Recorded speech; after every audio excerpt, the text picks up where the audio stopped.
कि इंसान के लाइफ में दो चीज होता है, इंसान जीतता है या सीखता है। और काम किया हुआ और खर्च किया हुआ कहीं नहीं जाता है।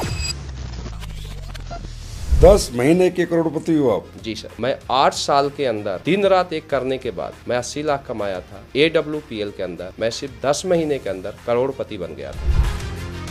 क्या हुआ था, कैसे हुआ था? कहते हैं कि आपने अपना पूरा शरीर खराब कर लिया, वो सही साबित हुआ?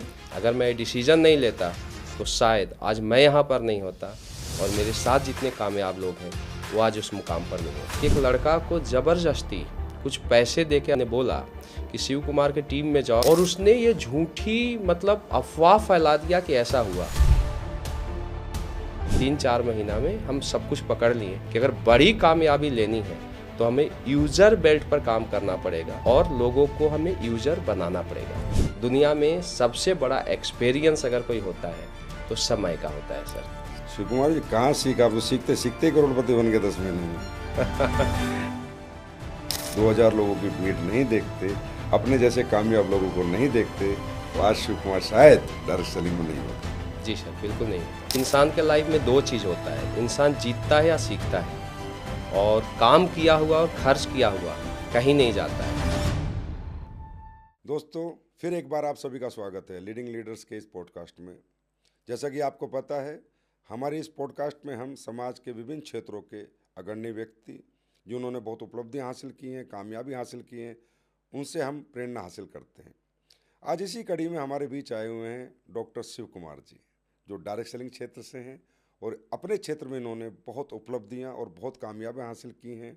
इस विशेष एपिसोड में हम उनके संघर्ष की कहानी, सफलता की कहानी और डायरेक्ट सेलिंग के बहुत से अहम पहलुओं पर उनके साथ चर्चा करेंगे। तो हम सब स्वागत करते हैं डॉक्टर शिव कुमार जी का। Welcome sir. Thank you so much sir. आपने हमें लीडिंग लीडर्स पॉडकास्ट पर आमंत्रित किया, उसके लिए आपका बहुत बहुत धन्यवाद। तो शिव कुमार सर, वैसे तो आप एक बहुचर्चित पर्सनैलिटी हैं, बहुत लोग आपको सुनते हैं, आपके यूट्यूब चैनल भी हैं, आपके फॉलोअर्स भी बहुत हैं, पर मुझे ऐसा लगता है कि बहुत ऐसे पहलू हमारे जीवन के होते हैं जो लोगों के सामने उजागर नहीं होते। इसलिए हमने आपके साथ ये स्पेशल लीडिंग लीडर्स का पॉडकास्ट रखा है कि आपके ज़िंदगी के उन पहलुओं को भी लोग जाने जो आज तक उनको पता नहीं है। तो शिव कुमार सर, सबसे पहले मैं ये पूछना चाहूँगा कि आप रहने वाले कहाँ के? मैं सर बिहार के एक छोटा सा डिस्ट्रिक्ट है औरंगाबाद के एक छोटे से गांव ममका का रहने वाला हूँ। मेरे गांव का नाम ममका हुआ, डिस्ट्रिक्ट औरंगाबाद, बिहार। बिहार से हैं आप? जी जी सर। हाँ, तो बिहार के लोग इंटेलिजेंट तो होते ही हैं, तो आप इंटेलिजेंट तो हैं ही। तो ये बताइए, इस इंटेलिजेंसी के लिए आपने पढ़ाई कितनी की है? सर मेरी पढ़ाई 12वीं तक हुई है। 12वीं तक आप पढ़े हैं? जी सर। अच्छा, जैसे बचपन में बच्चा जब पढ़ रहा होता है तो उसके मन में होता है कि यार मुझे बड़े होके ये बनना है। हर व्यक्ति के ख्वाब होते हैं, तो आपका कोई ऐसा ख्वाब था? सर मेरा बचपन से एक ख्वाब था कि मुझे आर्मी में जाना है। आर्मी में? जी सर। ये आपका ड्रीम था? बिल्कुल बिल्कुल। हमारे गांव में क्या होता था कि हमारे भर्ती से पहले भी कुछ फौजी आते थे, तो उनको देख के हम बहुत इम्प्रेस हुआ करते थे। और पहले टीवी चलता था तो उस पर जब आर्मी वाले को हम देखते थे तो शुरू से ही उनको देख के मेरे अंदर एक देशभक्ति की भावना थी कि मुझे आर्मी में ही जाना है। मेरा ड्रीम था आर्मी में जाना। आर्मी में जाना अपने आप में बहुत गर्व की बात है, और ये मौका करोड़ों लोगों में कुछ ही लोगों को मिलता है, और ये मौका आपको मिला। इसके लिए आपको हमेशा भगवान का थैंक्स अदा करना चाहिए कि आपने उस वर्दी को पहना जिस वर्दी को हर व्यक्ति, हर बच्चा बच्चा पहनना चाहता है। और ये सही बात है। मुझे भी याद है कि जब गांव में फौजी आता है और उसको लोग देखते हैं तो बच्चे कहते हैं मैं भी फौजी बनूंगा, और आप फौजी बन गए। Yes sir. तो शिव कुमार जी, आपकी जो पढ़ाई लिखाई थी वो सरकारी स्कूल से हुई थी या प्राइवेट स्कूल से हुई थी? सर शुरुआत में हमने प्राइवेट स्कूल से पढ़ाई की, पहली से 7वीं तक, और 7वीं से 10वीं बार हमने सरकारी स्कूल में पढ़ाई की। मतलब पहले प्राइवेट फिर सरकारी? जी जी सर। वैसे हमने तो ऐसा देखा, लोग पहले सरकारी जाते हैं फिर प्राइवेट जाते हैं, आपका जस्ट उल्टा है। नहीं, एक्चुअली क्या था कि जो मेरा स्कूल था तो प्राइवेट पहली से 7वीं था, और 7वीं के बाद प्राइवेट नहीं था, वहाँ पर सरकारी स्कूल ही था। तो इस चलते प्राइवेट से हमने फिर सरकारी में एडमिशन किया। पढ़ाई में कैसे थे आप? पढ़ाई में मैं एवरेज था। मन लगता था पढ़ाई में? हाँ, एवरेज था। लगभग 100 में 55% के करीब मेरे मार्क्स आते थे। तो जैसे हर बच्चे का एक इंटरेस्टेड सब्जेक्ट होता है, जैसे मेरा सब्जेक्ट था, मैं पढ़ता था तो मैं केमिस्ट्री बहुत अच्छी पढ़ता था, मेरा मन लगता था। और मैथ्स में मेरा मन नहीं लगता था। तो आपका मन, ऐसा कोई सब्जेक्ट था जिसमें आपका मन लगता था? बिल्कुल सर, मेरा हिस्ट्री इतिहास मेरा सबसे फेवरेट सब्जेक्ट था। अच्छा, इसलिए आपने इतना बड़ा इतिहास बना दिया डायरेक्ट सेलिंग के क्षेत्र में। Yes sir. तो परिवार में सर आपके कौन कौन है? सर मेरे 4 भाई और 2 बहन हैं। Mummy papa? हाँ, मम्मी पापा हैं। तो बचपन में जैसे इतना बड़ा आप लोगों का परिवार था, तो आपके घर में आय का साधन क्या था? मेरे घर में आय का साधन सर खेती था। मेरे पिताजी किसान थे और मेरे घर में पूरा आय का साधन खेती से ही हुआ करता था। तो आपने भी खेती करी है? बिल्कुल बिल्कुल सर। क्या क्या होता है आपके यहाँ, फसल क्या होती है?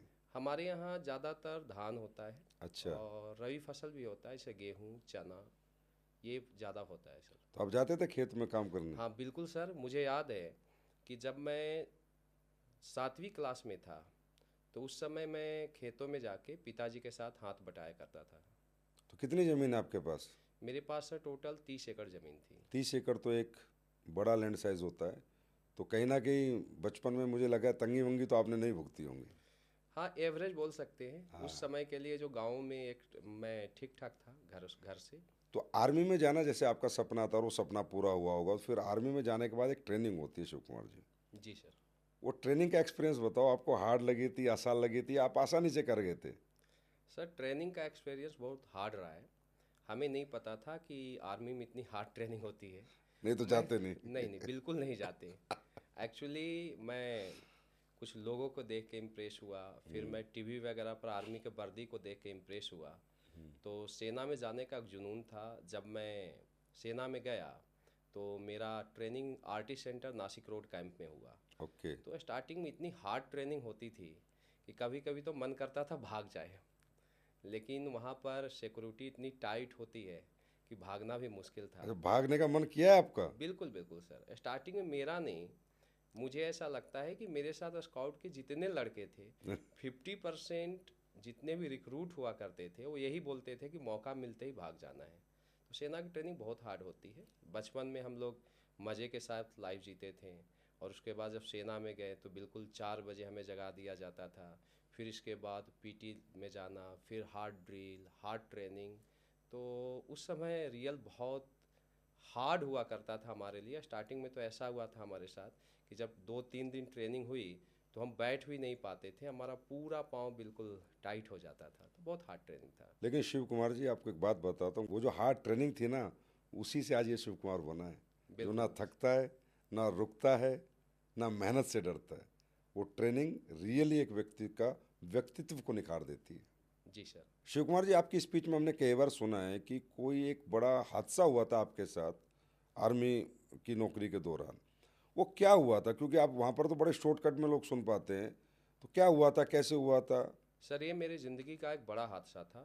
जब मेरी पोस्टिंग जे.एंड.के में एक सेक्टर है, किरण सेक्टर, जे.एंड.के नॉर्थ हिल में है, और 2005 में मैं वहाँ पर पेट्रोलिंग ड्यूटी पर जा रहा था, इंडिया पाकिस्तान एलओसी के ऊपर। नॉर्थ हिल इंडिया गेट वहाँ उसका नाम है। तो और वहाँ पाकिस्तान बॉर्डर के साथ है ना ये तो पूरा? बिल्कुल बिल्कुल इंडिया पाकिस्तान का एलओसी लास्ट बॉर्डर वो है। और जब ठंडी के बाद जब वो खुला था बॉर्डर, तो उसी वक्त मेरी पहली वहाँ पर पेट्रोलिंग ड्यूटी लगी। और उस समय जब जा रहा था तो मेरा पाँव स्लिप कर गया। लगभग 13,000 फीट ऊंची पहाड़ी से मैं नीचे गिरा। कितना? और तेरह 13,000 हजार फीट फीट जी जी, 13,000 फीट। वहाँ पर बिल्कुल बर्फ़ था सर, सूखी बर्फ़ थी। और जब मैं नीचे गिरा तो लगभग 500,000 फीट मैं नीचे जा रहा था, तो मुझे पता ही नहीं चल रहा था मैं कहाँ जा रहा हूँ। तो आर्मी में एक ट्रेनिंग दिया गया था मुझे कि अगर आप कहीं गिर जाते हो बर्फ़ के अंदर तो हाथ पांव मारना है। तो मुझे वो याद आया, तो मैं हाथ पांव चला रहा था, तो ऑटोमेटिक मुझे लगा मैं रुक गया हूँ। तो रुकने के बाद मैं देखा तो मैं कंसंटीना वायर जो एलओसी होता है मैं उसको पकड़ लिया था। मेरे हाथ से बहुत ज़्यादा खून निकल रहे थे और ट्रेनिंग में बताया गया था कि अगर खून निकलते हैं तो हाथ ऊपर करके पटका बांधना है। तो मैं सर से पटका खोला और बांधा, और वहाँ से बाई हेली मुझे लाया गया था आरआर हॉस्पिटल में। हेलीकॉप्टर के माध्यम हाँ, से? हेलीकॉप्टर के माध्यम से मुझे लाया गया था। वो मेरे ज़िंदगी का एक बहुत ही दर्दनाक हादसा था। तो शिव कुमार जी, कितने दिन लगे आपको रिकवर होने में? सर रिकवर होने में लगभग मुझे 6 महीने लग गए थे। 6 महीने हॉस्पिटलाइज थे आप? हाँ, हॉस्पिटल में कुछ दिन थे, फिर हम लीव पर गए और आर्मी में भी हमें कैटेगरी मिल गया था। तो लेकिन पूरा हीलिंग होने में मुझे 6 मंथ लग गए थे। पूरा हील होने में? जी जी सर। लेकिन ब्लेस्ड हो आप भगवान से। बिल्कुल बिल्कुल 13,000 फीट खाई में गिरने के बाद भी आज आप जीवित हैं और इतनी ऊंचाइयों पर हैं और इस मुकाम पर हैं। शायद परमात्मा ने इसी दिन के लिए आपको जिंदा रखा। बिल्कुल सर, भगवान का बहुत बहुत धन्यवाद। शायद हमें वो डायरेक्ट सेलिंग कराना चाहता था या लोगों के कैरियर के लिए कुछ कराना चाहता था, तो उस दिन मैं बच गया। नहीं तो मेरे से पहले उस खाई में जो भी गिरा है, एक इतिहास है, कोई भी नहीं बचा है सर। मैं ही वहाँ से बच के आया हूँ। शायद मेरे माता पिता का कर्म था या लोगों का दुआ था या भगवान का आशीर्वाद था, जो कि मैं वहाँ से बच के आ गया। उसके लिए भगवान का बहुत बहुत धन्यवाद। अच्छा शिव कुमार जी, मैंने आज ये समझा आपकी इस स्टोरी से कि आप इतने बड़े फॉलोअर क्यों। आपने बताया मैं गिर रहा था तो मुझे ट्रेनिंग याद आई कि हाथ पैर मारने मैंने मारे। आपने बताया कि मुझे हाथों से खून निकल रहे थे, मुझे बताया गया था आर्मी की ट्रेनिंग में पटका मारना है तो मैंने बांधा। आज मुझे रियली में आपकी कामयाबी का राज पता चला कि आपको जो ट्रेनिंग दी जाती है आप उसे 100% फॉलो करते हैं। यस सर, सेना से हमें बहुत कुछ सीखने को मिला। सेना में ऐसा बोला जाता है कि दिमाग लगाने को किसने बोला है, और डायरेक्ट सेलिंग से भी वो शूट करता है। इसीलिए सेना वाले भी लोग डायरेक्ट सेलिंग में बड़े बड़े लेवल पर हैं, सक्सेसफुल हैं। शिव कुमार जी, कभी आपकी ज़िंदगी में ऐसा कोई एहसास आपको हुआ था कि जो आप कर रहे हैं ये बहुत नहीं है? कोई ऐसा इंसिडेंट कि मुझे अभी बहुत कुछ करना है, या इम्पोर्टेंस ऑफ मनी आपको कभी लाइफ में लगी हो कि यार अगर आज ये पैसा होता तो ये घटनाक्रम मेरे साथ नहीं होता या मैं ऐसी ज़िंदगी नहीं जीता? क्योंकि दुनिया में दो तरह के लोग, एक व्यक्ति है जिसने ज़िंदगी में एक ही काम को करके पूरा जीवन जिया, नौकरी करके, चाहे वो टीचर है, चाहे डॉक्टर है, चाहे इंजीनियर है, चाहे आर्मी पर्सन है। पर आपके बारे में सबको पता है कि आपने डायरेक्ट सेलिंग में इतना बड़ा मुकाम हासिल किया है। तो ऐसी कोई प्रेरणादायक घटना रही है क्या? जी बिल्कुल सर। एक्चुअली जब मैं आर्मी में था तो 2006 में मेरा एक कज़न है, मेरा एक कज़न चचेरा भाई था, जिसको कैंसर हो गया था। और कैंसर होने के बाद मेरे से भी हेल्प मांगा मांगा गया पैसे का। लेकिन उस समय यह सच्चाई था कि मेरे पास पैसे नहीं थे, जिसके कारण मैं हेल्प नहीं कर पाया। और उसका इलाज हुआ, लेकिन उस तरीके का इलाज नहीं हो पाया जो होना चाहिए, जिसके चलते वो मेरा कज़न दुनिया से चला गया। उस समय मुझे पता चला कि पैसे का बहुत बड़ा इम्पोर्टेंस है, और ज़िंदगी में पैसा इसलिए कमाना चाहिए कि अपनों का कोई बुरा वक्त आए तो पैसा काम दे। मतलब वो आपके लिए एक दुखद घटना रही जी कि सर। अगर आज मैं अपने भाई के लिए मेरे पास पैसे नहीं है, अगर पैसे होते तो शायद मेरा भाई बच जाता। जी जी सर। वहाँ से आपके अंदर ये उमंग पैदा हुई होगी कि कुछ करना है। कुछ करना है। तो आपकी ज़िंदगी में डायरेक्ट सेलिंग कब आई थी? मेरे लाइफ में डायरेक्ट सेलिंग सर 2008 में आया। कहाँ पर? 2008 में मैं मेरठ पोस्टिंग आया था, और मेरठ पोस्टिंग आने के बाद मुझे डायरेक्ट सेलिंग के बारे में पता चला। तो आपने जैसे ही पता चला ऐसी इस अपॉर्चुनिटी को ग्रैब कर लिया, या आपके भी फॉलोअप्स वगैरह लगे थे? नहीं सर, डायरेक्ट सेलिंग के बारे में मुझे बताया गया, तो मैं डायरेक्ट सेलिंग के बारे में अधूरा जानता था। और मुझे ऐसा लगता था कि मैं डायरेक्ट सेलिंग के बारे में जानता हूँ, लेकिन मुझे कुछ पता नहीं था। तो जिस व्यक्ति ने मुझे डायरेक्ट सेलिंग में लाया, वो मेरा लगभग 1 साल फॉलोअप किया है। 2007 से ही फॉलोअप स्टार्ट किया, लेकिन मैं उसे इग्नोर कर देता था। तो ऑटोमेटिक एक दिन ऐसा हुआ कि मेरठ में एक बड़ा सेमिनार चलता है संडे को, मुझे उसमें इनवाइट किया गया। और जब मैं सेमिनार में गया, लगभग 2000 लोग की भीड़ थी वहाँ पर। और मैं जब वहाँ पर देखा तो पता चला कि डायरेक्ट सेलिंग एक ऐसा कॉन्सेप्ट है जहाँ पर आर्मी वाले लोग बड़ी बड़ी कार मेंटेन कर रहे हैं, जहाँ पर मिडिल क्लास लोग बहुत बड़ी लग्जरी लाइफ को जी रहे हैं। तो मैं यहाँ पर वेन्यू को देख के इम्प्रेस हुआ, और मैं इस इंडस्ट्रीज को ज्वाइन किया। मतलब आपने बताया कि आप इंस्पायर हुए अपने जैसे कामयाब लोगों को देखकर। जी उससे सर। पहले आपके डायरेक्ट सेलिंग के कॉन्सेप्ट को पूरी तरह समझ ही नहीं पाए थे। तो थैंक्स टू वो दिन जिस दिन आपको किसी ने उस वेन्यू में इनवाइट किया, क्योंकि वो अगर उस वेन्यू में आप इनवाइट नहीं किए जाते, 2000 लोगों की भीड़ नहीं देखते, अपने जैसे कामयाब लोगों को नहीं देखते, तो आज शिव कुमार शायद डायरेक्ट सेलिंग में नहीं होता। जी सर, बिल्कुल नहीं होता। तो जब आप इंस्पायर हो गए और आप इस इंडस्ट्री में आ गए, नौकरी भी आप कर रहे थे, तो नौकरी करते करते ये बिजनेस आपने कैसे डेवलप किया? सर, जब मैं इस इंडस्ट्रीज को देखा तो मुझे पता चला कि यही वही इंडस्ट्रीज है जहाँ से मैं अपने सपनों को पूरा कर सकता हूँ। और नौकरी के साथ क्या होता था कि बहुत हार्ड स्ट्रगल हुआ। आर्मी में हम 4 बजे जगते थे। 4 बजे से हम कुछ सेना के बैरक वगैरह की सफाई किया करते थे 6 बजे तक। 6 बजे से हम पीटी में चले जाते 7 बजे तक। 7 से 8 हमें 1 घंटे का टाइम मिलता, उसमें हम जाके लोगों को इनविटेशन किया करते थे। फिर इसके बाद सेना में हम 8 से 1 बजे तक सेना का ड्यूटी दिया करते थे। 1 बजे से लगभग 2 या ढाई बजे तक हमें टाइम मिलता, उसमें हम अपना लंच करते। और लंच के बाद जो भी हमें टाइम मिलता, हम वहाँ से अपनी साइकिल उठाते और जाके प्लान करते या फॉलोअप करते। इसके बाद शाम में लगभग 7 बजे तक हम सेना में इंगेज रहते थे। और कभी कभी ड्यूटी रहती तो 10 बजे तक हम सेना का ड्यूटी दिया करते।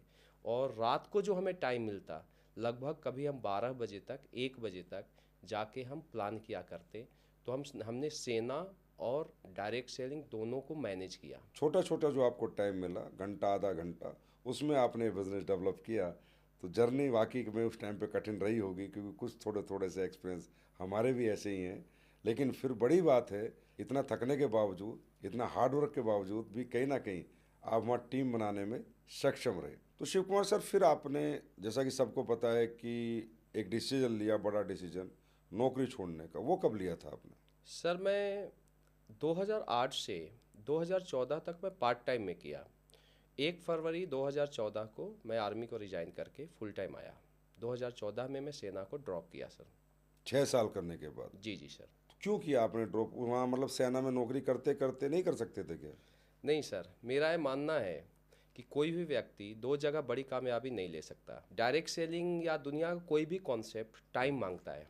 और जो हमें इस इंडस्ट्रीज के लिए टाइम देना चाहिए था, जॉब के कारण हम वो नहीं दे पा रहे थे, जिसके कारण हमें सेना को ड्रॉप करना पड़ा।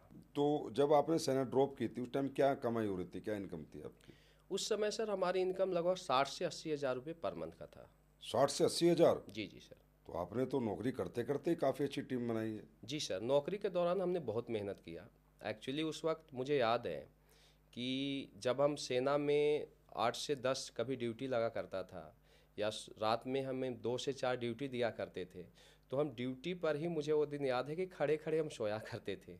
कभी हम 2 घंटा सोते थे, कभी 3 घंटा सोते थे। तो हम लोग हार्ड स्ट्रगलर थे सर, जिसके कारण सेना में रहते हुए भी एक अच्छी टीम बनाई थी। फिर आपने ये निर्णय लिया कि अब इस बिज़नेस को मैं फुल टाइम करूँगा। जी तो सर। 2014 में, मतलब 6 साल के बाद आपने फुल टाइम इस बिज़नेस में आप आ गए। तो फुल टाइम आने के बाद ग्रोथ बढ़ी थी? नहीं सर, जैसे मैं फुल टाइम आया तो एक्चुअली हमें ऐसा लगा कि फुल टाइम आने के बाद ग्रोथ बढ़ेगी। लेकिन मेरे साथ हादसा क्या हुआ कि 2-3 सिटी मेरी टीम टूट गई। ओके। और टूटने के बाद सीधा जो मेरा चेक सपोज कीजिए कि 80 हज़ार के करीब था, वो लगभग 40-45 हज़ार पर आ गया। फिर मैं दोबारा स्ट्रगल करके दोबारा टीम बना के फिर उसको मैं डेवलप किया सर। तो सर, फुल टाइम आने के बाद तो मज़ा आ रहा होगा? बिल्कुल सर। पार्ट टाइम में जो टाइम हम अपने टीम को नहीं दे पाते थे, वो टाइम हम फुल टाइम में दे पा रहे थे। क्योंकि पार्ट टाइम में क्या होता था, हम टीम बनाते थे लेकिन लोगों को ट्रेंड नहीं कर पाते थे। ओके। लेकिन फुल टाइम आने के बाद हमने लोगों को ट्रेंड किया, सिस्टम को हमने ज़्यादा से ज़्यादा प्रमोट किया, चूँकि टीम फुल टाइम आने के बाद ही स्टेबल हुई। अच्छा शिव कुमार जी, एक बात हमें और जानने को मिली है, हम इसकी सच्चाई आपसे जानना चाहते हैं कि आपने एक बहुत बड़ी जिद पकड़ी थी इस इंडस्ट्री में आने के बाद, कि जब तक मैं डायमंड नहीं बनूंगा तब तक मैं शादी नहीं करूंगा। क्या ये सच है? बिल्कुल सर। मैं 2008 में डायरेक्ट सेलिंग ज्वाइन किया। और 2008 में मैं ये बोल दिया था कि जब मैं डायमंड बनूंगा तभी शादी करूंगा। और 2008 से लंबा संघर्ष चला। मैं नवंबर 2015 में डायमंड बना। और डायमंड बनने के बाद 20 अप्रैल 2016 में मैं शादी किया। मतलब वो 8 साल जिद बाद। पूरी की आपने? जी जी सर। तो मतलब आपकी शादी, आपकी जो वाइफ की शादी है, वो एक डायमंड से हुई, ये आप चाहते थे? जी सर। बड़े पैशनेट है सर आप रियली में डायरेक्ट सेलिंग को लेके। मेरा ये मानना था कि अगर हम शादी करेंगे तो शादी के बाद हमें पैसों की ज़रूरत के लिए ना जूझना पड़े, फाइनेंशियल स्ट्रांग हो और एक अच्छी लाइफ को जिए। तो मैं डायमंड बनने के बाद ही शादी किया सर। सर, ये तो एक बड़ा संयोग बना है कि हमने सुना है कि हमारी पत्नी के रूप में भगवान हमें लक्ष्मी देता है। तो मतलब 2016 में आपकी शादी होती है अप्रैल में, और मई 2016 में आप एसलीपीएस वेलनेस प्राइवेट लिमिटेड का प्लेटफॉर्म चुनते हो, ये बहुत बड़ा कोइंसिडेंस है। तो अब ये बताइए, जब आप वहाँ एक कंपनी पुरानी वाली में आप डायमंड थे, फिर शादी होती है और उसके अगले महीने ही आप एडब्ल्यूपीएल क्यों चुनते हो? सर, मेरे वाइफ का आना रियल मेरे लिए बहुत लकी है। और मैं बोल सकता हूँ कि हमारे सक्सेस में मेरे वाइफ का भी एक बहुत बड़ा रोल है। सर, शादी तो मेरी पहले से फिक्स थी। लगभग 2016 में मेरी शादी हुई और वो डेट 2015 में ही रख दिया गया था। जी। लेकिन एक साल मेरे लाइफ में बहुत मतलब उथल पुथल हुए, और मेरे लाइफ के उस समय बहुत बैड एक्सपीरियंस रहे, गुड एक्सपीरियंस रहे। तो चूंकि मुझे डिसीजन लेना था, लेकिन मैं शादी का वेट कर रहा था, और 20 अप्रैल को मैं शादी किया। और इसके बाद लगभग 30 मई को मैं एक हार्ड डिसीजन लिया और AWPL को ज्वाइन किया। तो वो कैसे, कौन से गुड और बैड एक्सपीरियंसेस रहे आपके आपकी पुरानी कंपनी में, हम भी जानना चाहते हैं। सर, मेरे लाइफ के वहाँ पर बहुत खट्टे मीठे एक्सपीरियंस रहे। सबसे पहले मुझे वहाँ पर ये दिक्कत आई कि वहाँ पर कोई सिस्टम नहीं था। हमारी टीम में ना जाने कितने बार क्रॉस लाइन हुई, मुझे भी नहीं पता। मुझे याद है कि हर 3 महीने में कोई ना कोई क्रॉस लाइन होता था, बड़ा क्रॉस लाइन होता था, और उसका कोई भी कंपनी रिस्पॉन्स नहीं दिया करता था। दूसरा, हम लोग बहुत ज़्यादा मेहनत करते थे, लेकिन मेहनत करने के बाद प्रोडक्ट की अगर बात किया जाए तो कोई भी क्वालिटी बेस्ड प्रोडक्ट नहीं था। कोट पैंट हमें दिए जाते थे, वो फटे हुए कोट पैंट मिलते थे, साड़ी फटी हुई मिलती थी। और जब हम कोई कंप्लेन किया करते थे तो हमें बताया गया था कि नेटवर्क मार्केटिंग में हवा बिकता है, जबकि ये सच्चाई नहीं था सर। ये हमारे मतलब बहुत सारे इससे हमें दिक्कत आई प्रोडक्ट को लेकर। एथिक्स वहाँ पर नहीं था, जिसको लेकर हमें बहुत ज़्यादा दिक्कतें आई, और इसके चलते मुझे एक हार्ड डिसीजन लेना पड़ा सर। लेना नहीं चाहते थे? नहीं, मैं लेना नहीं चाहता था। जब मैं पिछली कंपनी को ज्वाइन किया था जो 2008 में, तो मैं ये सोच के ज्वाइन किया था कि यहीं पर काम करना है। अगर मुझे उस कंपनी को छोड़ना होता तो शायद मैं आर्मी के जॉब को ड्रॉप नहीं करता सर। सही बात है। मैं भी जॉब को ड्रॉप किया था, और मेरे टीम में भी कुछ लड़के थे जो आर्मी में थे और दूसरे जॉब में थे, जो जॉब को ड्रॉप करने के बाद फुल टाइम हमारे लिए डायरेक्ट सेलिंग कर रहे थे। तो हमारे लिए रियल ज़िंदगी का एक बहुत हार्ड डिसीजन था। पर वो डिसीजन हार्ड था, लेकिन उसके बाद में वो सही साबित हुआ। बिल्कुल बिल्कुल सर, मैं बोल सकता हूँ कि मैं आज जहाँ पर हूँ उसमें सबसे बड़ा रोल या मेरे लाइफ का टर्निंग पॉइंट रहा है कि मैं मई 2016 में AWPL करने का डिसीजन लिया। अगर मैं डिसीजन नहीं लेता तो शायद आज मैं यहाँ पर नहीं होता, और मेरे साथ जितने कामयाब लोग हैं वो आज उस मुकाम पर नहीं होते। होता है शिव कुमार जी, जब हम किसी भी एक संस्था के साथ एक लंबा समय हम व्यतीत कर लेते हैं, वहाँ एक रिलेशनशिप डेवलप हो जाती है, एक मोहब्बत डेवलप हो जाती है, एक प्यार डेवलप हो जाता है। लोगों को हम भरोसा दे के लाते हैं कि यार तुम चिंता ना करो, हम तुम्हारे साथ हैं, और हमें डिसीजन लेना पड़े, मैं समझ सकता हूँ। लेकिन कभी कभी कुछ डिसीजन जीवन को बेहतर बना जाते हैं, और ये जो आपने बताया कि बैड एक्सपीरियंसेस, ऐसे बैड एक्सपीरियंसेस अब थोड़ा कम हो रहे हैं, लेकिन पहले तो सभी लोगों के साथ यही था कि हवा बेचो, प्रोडक्ट मत बेचो। जी sir. Shiv Kumar sir, AWPL में जब आप आए होंगे तो आपकी पुरानी टीम भी होगी, तो सब आपके साथ आ गए थे या कुछ आए थे कुछ रह गए थे? मैक्सिमम टीम सर मेरे साथ आई थी। और एक्चुअली क्या था कि पिछली कंपनी में हम लोग बहुत ज़्यादा मेहनत किया करते थे। लगभग 8 साल में हमने जो टोटल टीम बनाई थी 18,000 की टीम बनाई थी, दोनों साइड में खुद मेहनत करके काम किया था। और मेरा बोलना है कि कोई मेरे साथ नहीं आता है।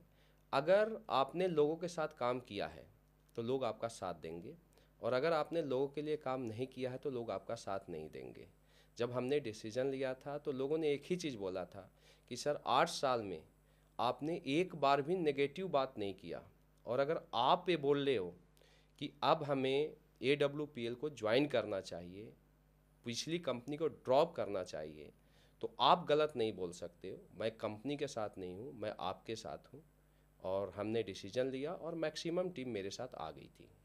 अच्छा शिव कुमार जी, मुझे ये भी पता चला है कि इतनी मेहनत आपने की है उन 8 साल में, कि कहते हैं कि आपने अपना पूरा शरीर खराब कर लिया। जी सर। एक्चुअली अगर मैं बोलूँ तो उन 8 साल में मुझे याद है कि मैं रात में बसों में धक्का खाता था। कभी मेरठ से दिल्ली आता और दिल्ली से बस पकड़ता, कभी फर्रुखाबाद जाता, दिन में मीटिंग करता, फिर वहाँ से दूसरी ट्रेन पकड़ता, फिर मैं कोलकाता जाता, फिर वहाँ मीटिंग करता, फिर वहाँ से मीटिंग करने के बाद मैं चंडीगढ़ निकलता, मैं वहाँ मीटिंग करता।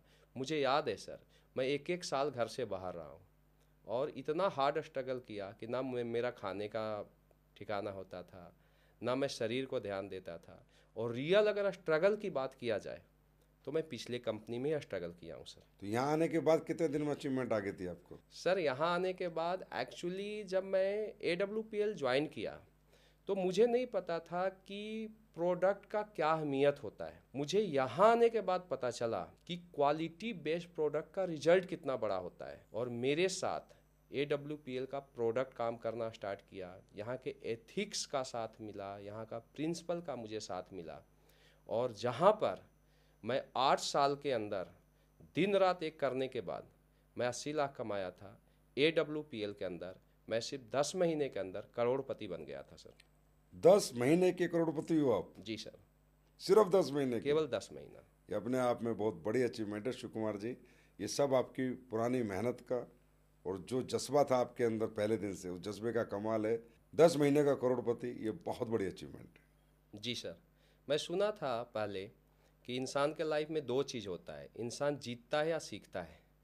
और काम किया हुआ और खर्च किया हुआ कहीं नहीं जाता है। मुझे पता था कि जो मैं मेहनत किया हूँ और मैं दिल से मेहनत किया हूँ वो ज़रूर रिजल्ट आएगा। और सर वहाँ का मेहनत मैं AWPL में आके इनकेस किया हूँ। तो शिव कुमार जी, यहाँ आने के बाद आपको कोई दिक्कत नहीं आई कि वहाँ के प्रोडक्ट तो बिल्कुल ही अलग थे, यहाँ के प्रोडक्ट बिल्कुल ही अलग थे, वहाँ की एजुकेशन अलग थी, यहाँ की एजुकेशन अलग थी, वहाँ की लीडरशिप अलग थी, यहाँ की लीडरशिप अलग थी, दिक्कत आई या मज़ा आया? सर स्टार्टिंग में मज़ा भी आया और दिक्कत भी आई।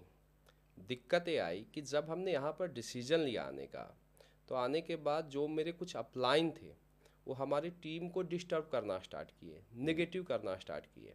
इवन एक फर्रुखाबाद का केस है कि वहाँ पर क्या हुआ कि एक लड़का को ज़बरदस्ती कुछ पैसे दे के अपलाइन ने बोला कि शिव कुमार के टीम में जाओ और बताओ कि प्रोडक्ट खा के कोई मर गया है। और उसने ये झूठी मतलब अफवाह फैला दिया कि ऐसा हुआ। फिर हमने बहुत मुश्किल से वेरीफाई किया कि ये गलत है, क्योंकि सर पहले तो हमें ये बताया गया था कि डायरेक्ट सेलिंग में कोई भी ऐसा प्रोडक्ट दिया ही नहीं जा सकता जो लोगों को हेल्थ सही कर सकता है, केवल कोट पैंट साड़ी को हम बेचना जानते थे।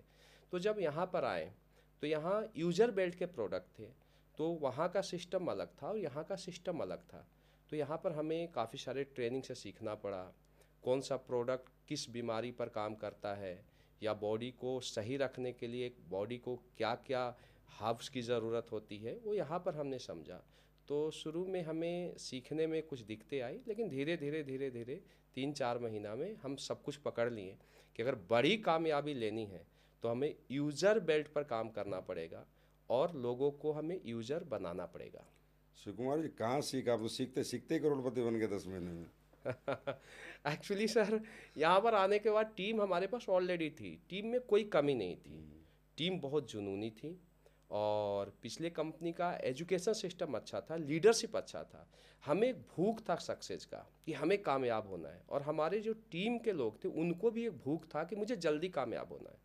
और जैसे हम AWPL में आए और यहाँ का प्रोडक्ट हमने लोगों को प्रमोट किया, और प्रमोट करने के बाद गजब का रिजल्ट आया सर। ऐसे लोग जिसके घुटने डॉक्टर ने बोला कि तुम्हें रिप्लेस करना पड़ेगा, और हमने उनको प्रोडक्ट दिया, और प्रोडक्ट देने के बाद बोला कि सर ऐसा है, आप प्रोडक्ट यूज कीजिए, अगर दूसरी जगह आपने मान लीजिए 5 लाख खर्च किया है और हमारा प्रोडक्ट आप ले जाइए, आप 10,000 20,000 का प्रोडक्ट खाइए। अगर आपके घुटने ठीक नहीं होते हैं तो आप ये समझिए 5,20,000 लग गया, और अगर आपके घुटने सही हो जाते हैं तो समझिए 20,000 में आपके घुटने अपने हो गए। और उन लोगों ने अगले 2 महीना बाद 3 महीना बाद बताया कि बेटा जो काम डॉक्टर ने नहीं किया वो काम आपने किया, आप हमारे लिए राम हो, और आके गले लगा लिए, रोने लगे। तो रियल अगर हमें यहाँ तक पहुँचाया है सर, तो क्वालिटी बेस्ड प्रोडक्ट ने पहुँचाया है। जो काम 8 साल में नहीं हुआ वो काम 10 महीने में हुआ सर। कमाल किया आपने। बिल्कुल सर। सर ये बताइए, आपकी ज़िंदगी में ऐसी कौन सी अचीवमेंट रही जो प्राप्त करने के बाद आपको लगा कि हाँ, डायरेक्ट सेलिंग करने का मेरा निर्णय सही रहा? सर मेरे लाइफ में पहला ये सपना था कि मुझे ड्रीम कार लेनी है, और मैं पिछली कंपनी में 8 साल स्ट्रगल किया, वहाँ पर वो सपना पूरा नहीं कर पाया। और यहाँ आने के बाद केवल 8 महीने के अंदर मैं अपने सपनों का पहला लग्जरी कार ऑडी Q3 लिया था। तो रियल वो मेरे लाइफ का एक ड्रीम था, एक सपना था, वो पूरा हुआ। और दूसरा अगर मैं बात करूं तो हर व्यक्ति डायरेक्ट सेलिंग में कामयाब होना चाहता है, लेकिन आज यहाँ पर आने के बाद मुझे सबसे ज़्यादा खुशी इस बात को लेकर है कि मेरे टीम में जब मैं पहली बार आया था तो 14 कोर लीडर के साथ मैं मीटिंग किया था, और आज वो सारे के सारे लीडर करोड़पति क्लब के हिस्सा है। किसी के पास 1 करोड़, किसी के पास 2 करोड़, किसी के पास 10-15 करोड़ तक अचीवमेंट है। तो ये मेरे लिए सबसे बड़ी अचीवमेंट है सर। बिल्कुल सही कहा आपने। जो अपने लोग होते हैं, जिनको हम सपने दिखाते हैं, जो हमारा साथ देते हैं, सबसे ज़्यादा खुशी तभी मिलती है जब उनके सपने पूरे होते हैं। हमारे सपनों से बड़ी खुशी हमें तभी होती है जब अपने भी अचीवमेंट प्राप्त करते हैं। तो इसमें कोई शक नहीं कि आपके साथ जो आपकी कोर टीम थी आज सारी की सारी करोड़पति है।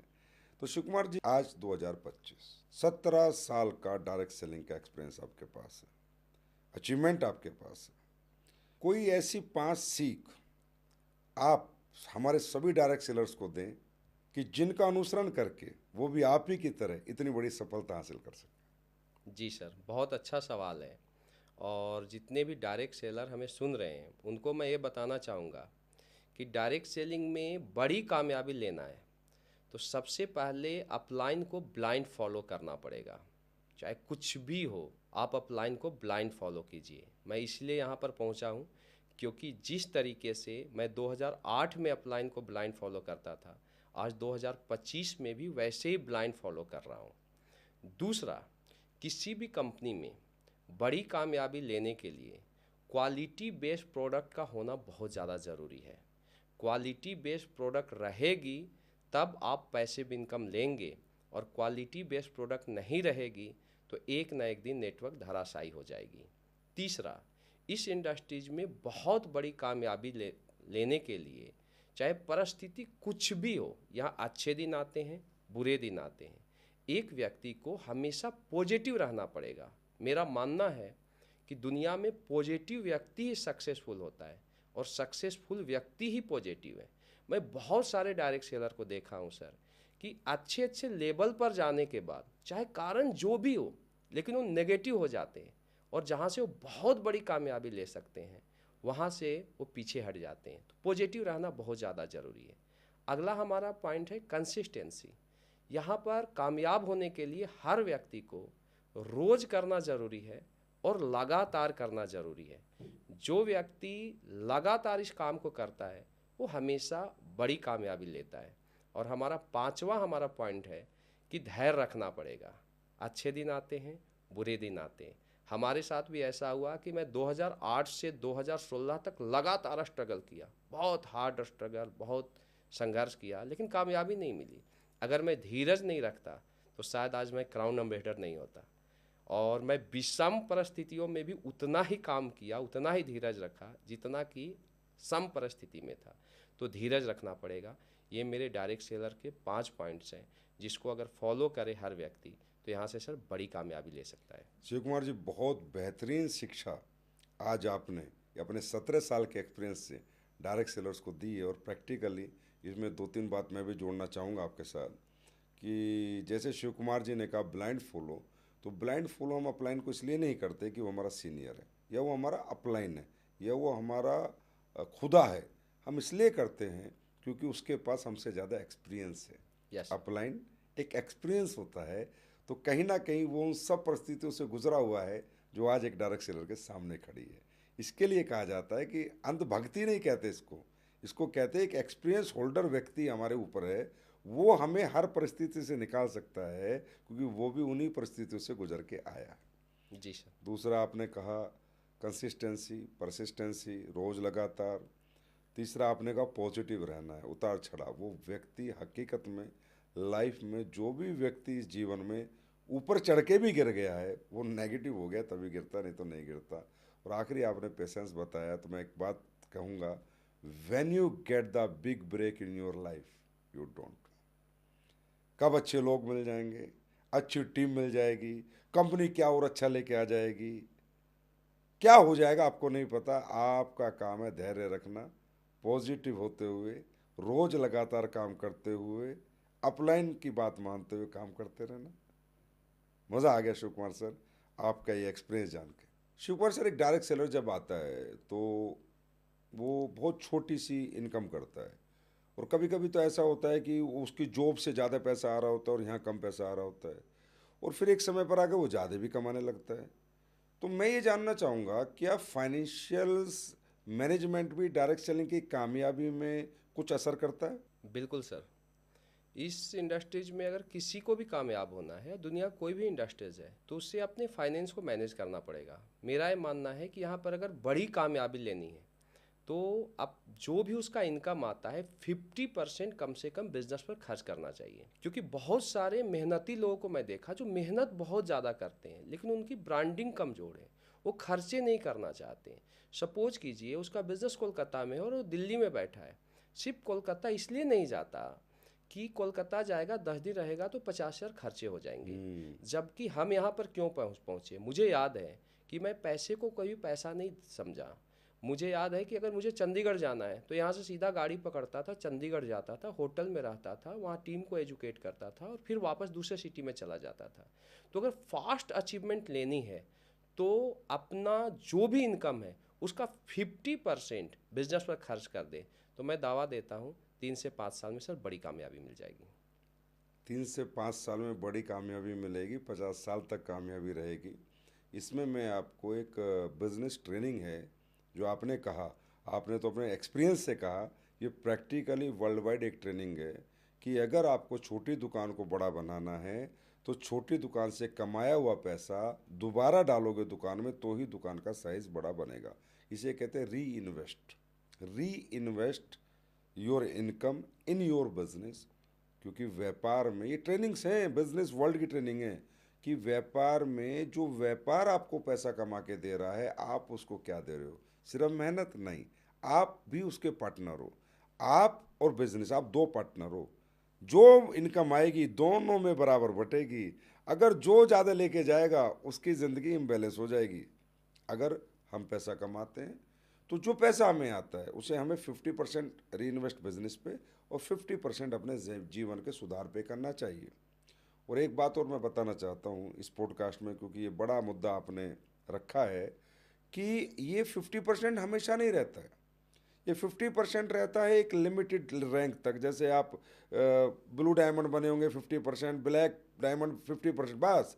फिर ये आता है 50 से 40, 40 से 35, 35 से 30, फिर 25, फिर 20।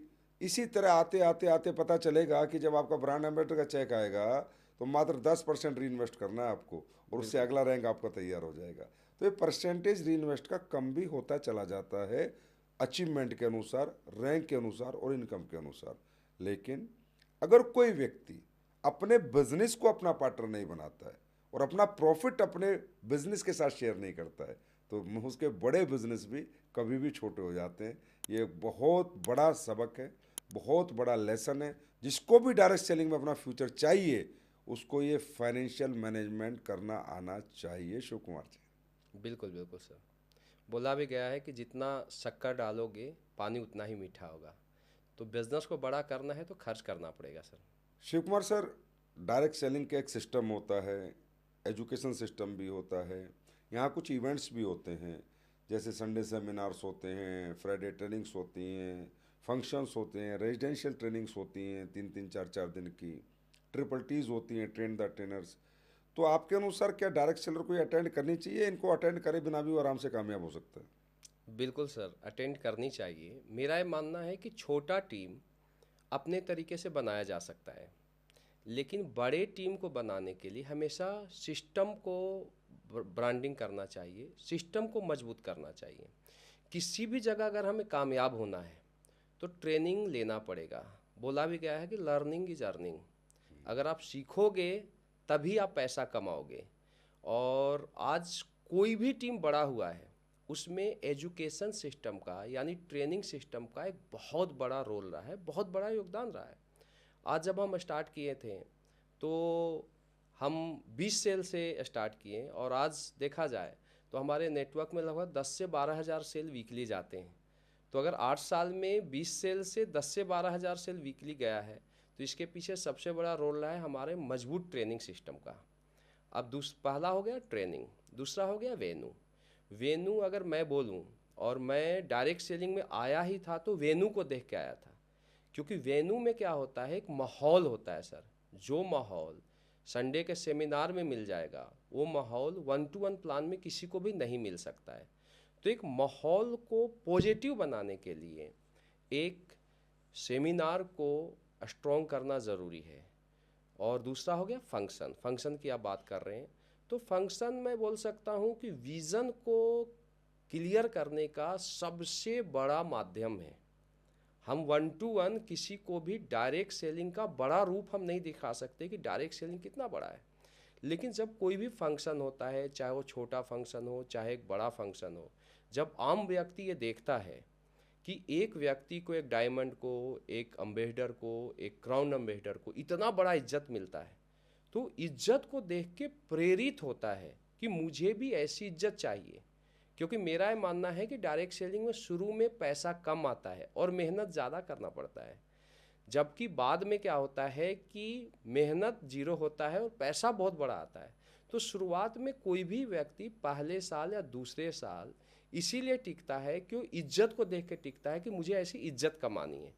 तो सर ट्रेनिंग का भी एक बहुत अलग अलग रोल है, वेन्यू का भी एक बहुत अलग रोल है। और चाहे हम 3 नाइट 4 डे का हम सेशन करते हैं जिम कॉर्बेट में, एसओएस करते हैं, या कोई भी हम एक्टिविटी करते हैं, तो उसका भी एक बहुत बड़ा रोल है वर्कशॉप का। जिस भी नेटवर्क में ट्रेनिंग सिस्टम और सेमिनार स्ट्रॉन्ग होगा, वो नेटवर्क कभी भी डेड नहीं होगा। उस नेटवर्क में डेड रेशियो कम होगा और एक दिन वो नेटवर्क के लीडर जरूर कामयाब लीडर में तब्दील होंगे। ये बिल्कुल सही कहा आपने। ये हर डायरेक्ट सेलर को इससे समझना चाहिए जो शिव कुमार जी कह रहे हैं कि trainings, functions, seminars, residential trainings और are important for your achievement. Yes sir. मैं इस पे इतना बताना चाहूँगा, लोग इसमें खर्चा होता है थोड़ा इसलिए नहीं आते हैं, लेकिन प्रैक्टिकली एक व्यक्ति अपनी पर्सनैलिटी को डेवलप करने के लिए और अपनी एजुकेशन को डेवलप करने के लिए ही जीवन में खर्चा करता है। एक डॉक्टर इंडिया से एमबीबीएस करता है, वो अमेरिका एमडी करने जाता है, उसको पता है कि एक एमडी का टैग और लग गया तो तेरी कीमत बढ़ जाएगी। प्रैक्टिकली ये सब आपकी कीमत बढ़ाने के इवेंट हैं।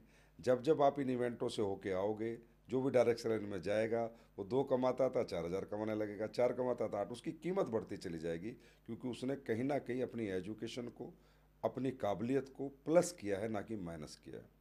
तो बहुत बेहतरीन आपने बताया कि सभी लोगों को इवेंट कभी मिस करने नहीं चाहिए। Yes sir. शिव कुमार जी, ये जैसे 2 लाख जनरेशन प्लान है, कई बार हम देखते हैं कि अपलाइन डाउनलाइन में डिस्प्यूट होता है कि सर आप मेरा ये लेग चलाओ, मैं दोनों लेग नहीं चलाऊंगा, मैं तो एक ही लेग चलाऊंगा। आपके हिसाब से एक डायरेक्ट सेलर को पहले ही दिन ही क्या माइंड सेट करना चाहिए कि उसे 2 लाख जनरेशन प्लान में ही फोकस रखना चाहिए, या एक में ही रखना चाहिए, या एक अपलाइन के हाथ में छोड़ देना चाहिए? आपका इतना बड़ा एक्सपीरियंस है, तो इसमें कई घटनाक्रम आपके साथ भी होंगे या आपकी टीम में भी होते होंगे, तो आप क्या सलाह देना चाहेंगे डायरेक्ट सेलर्स को? मैं सर सभी डायरेक्ट सेलर्स को ये सलाह देना चाहूँगा कि अगर बड़ी कामयाबी लेना है, बड़ा सक्सेस लेना है, तो हमेशा दोनों लेग में काम करना पड़ेगा। एक्चुअल में देखा हूँ, मेरा एक एक्सपीरियंस रहा है कि कोई डायरेक्ट सेलर आया और उसका वन साइडेड स्ट्रॉन्ग है और वो दूसरे साइड में फोकस करता है, तो क्लियर है कि अपलाइन जिस साइड में फोकस होके काम करेगा फिर वो पावर हो जाता है। अब इसके बाद क्या होता है, वन साइडेड वो वर्क नहीं करता है, तो जो वीकर होता है उससे उसका रिलेशन उतना मजबूत नहीं हो पाता है, यस। जिसके चलते उसको नेटवर्क को स्टेबल करने में बहुत दिक्कत आती है। दूसरा, जो लीडर वन साइडेड वर्क करता है, सपोज कीजिए कि एक साइड में उसका बहुत अच्छा नेटवर्क है और दूसरे साइड में नेटवर्क वीक है, तो जो वीक साइड के नेटवर्क के लोग होते हैं उसके माइंड में ये चीज़ आ जाती है कि इसके पास सिर्फ मैं हूँ, मेरे अलावा और भी कोई ऑप्शन नहीं है, तो अपलाइन के ऊपर हावी हो जाता है। तो मेरा ये बोलना है कि अगर इस इंडस्ट्रीज में बहुत बड़ी कामयाबी लेना है तो हर डायरेक्ट सेलर को दोनों साइड काम करना चाहिए। और इससे क्या होता है सपोज कीजिए कि कोई लेग वीक है, तो जो लेग वीक होता है उसमें हमेशा नेगेटिव लोग ज़्यादा होते हैं, और जो पावर लेग होता है, जो स्ट्रॉन्ग लेग होता है, उसमें पॉजिटिव लोग ज़्यादा होते हैं। सर, जो लीडर दोनों लेग में जाता है उसका रिलेशनशिप दोनों लेग्स के लोगों से अच्छा होता है, क्योंकि कोई भी व्यक्ति अगर यहाँ पर बड़ा बनना है तो ये जर्नी 10 करोड़ 20 करोड़ का नहीं है, ये जर्नी 100 करोड़ का है। और 100 करोड़ तक पहुँचने के लिए हमेशा एक डायरेक्ट सेलर को दोनों लेग पर खड़ा रहना पड़ेगा। तो मेरा ये डायरेक्ट सेलर्स को मैसेज है कि अगर आपको 100 करोड़ तक जाना है तो आप दोनों लेग्स में काम कीजिए।